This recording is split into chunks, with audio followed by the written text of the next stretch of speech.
Hello guys, this is CA MOHIT AGARWAL here. Important announcement for all the CA final students. In case by chance you have missed out this announcement, so ICAI has released case study digest book for all the 6 elective papers that you have, so that you can practice the quality case study based MCQs, so that you can excel in your exam and prepare for your exams in a much better way.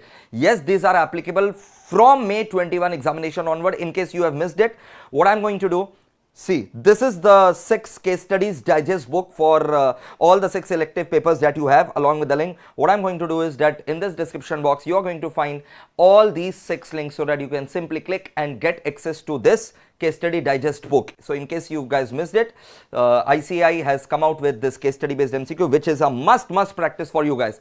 Even the same thing institute has done for the intermediate students in all the MCQ subjects. So it is indeed commendable, and you should practice, because there is a high probability that the questions that may click in the exams may be from this case study digest book itself. Thank you. Bye bye.